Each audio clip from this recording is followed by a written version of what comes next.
বৃহস্পতিবার থেকে কাটোয়ার গঙ্গার বুকে শুরু হয়েছে শুশুক সুরক্ষায় প্রচার। মৎস্যজীবী ও চোরা শিকারীদের হাত থেকে শুশুক বাঁচাতে এমন উদ্যোগ নিয়েছে প্রশাসন। নৌকোয় মাইকিং করে সকাল থেকেই চলছে প্রচার। কয়েক বছর আগে ব্যাপক হারে কমে গিয়েছিল শুশুক। গঙ্গার শাখা নদী ভাগীরথীতে দেখা মিলছিল না তাদের, তাই শুশুক বাঁচাতে উদ্যোগী হয় রাজ্য বন দফতর। সেই মতো প্রচার শুরু হয়। প্রশাসনের কড়াকড়িতে বাড়তে শুরু করেছে শুশুকের সংখ্যা, যদিও সেটা আশাব্যঞ্জক নয়। মরশুমের এই সময় মূলত শুশুকের প্রজননের সময়।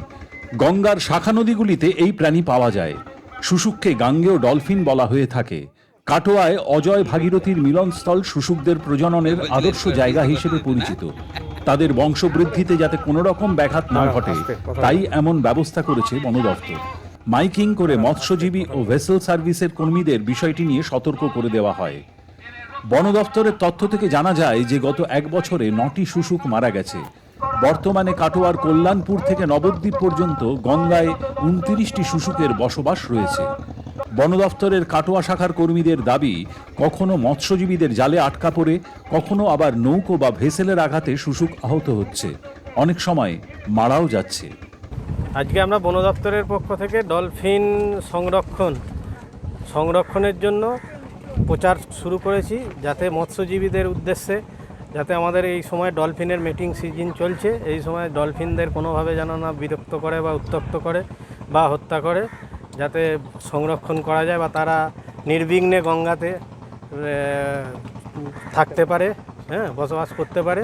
সেই উদ্দেশ্যেই আমাদের বন দপ্তরের পক্ষ থেকে এই প্রচার করা হচ্ছে।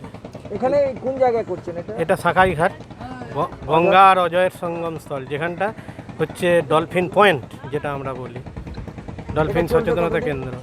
এটা আমাদের রেগুলার বেসিস প্রত্যেক সপ্তাহেই চলবে।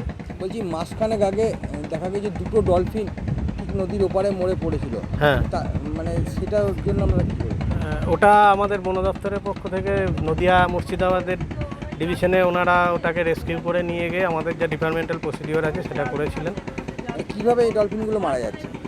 এগুলো কোনো আঘাত বা ইয়েতে, কোনো নৌকার আঘাত বা জালে জড়িয়ে, এরকম আমাদের প্রাথমিকভাবে মনে হচ্ছে। এলাকার বাসিন্দারাও বন দফতরের এই উদ্যোগে খুশি। বন দপ্তর থেকে সবাইকে জানানো হচ্ছে যে কেউ ডলফিন শিকার করবেন না বা ডলফিন ধরবেন না। আর এইটা এখন বর্ষার সময়, এই সময় ডলফিনের প্রজনন সময়, এই সময় আপনারা দয়া করে কেউ ডলফিন ধরবেন না। এবং ধন্যবাদ বন দপ্তরকে এটা প্রচার করার জন্য, কারণ ডলফিন হচ্ছে আমাদের ন্যাশনাল অ্যাকোয়াটিক অ্যানিম্যাল। কয়েক বছর ধরে শুশুকের দিকে নজর পড়েছে চোরা শিকারীদের। তাদের জন্য বিশেষত বিপন্ন হয়ে পড়েছে শুশুকদের জীবন। গোটা বিশ্বেই স্তন্যপায়ী এই প্রাণী বিরল। গঙ্গা ও তার শাখা নদীগুলিতে এই সময় ফাঁদ ফেলে রাখে চোরা শিকারীরা। The wall bureau.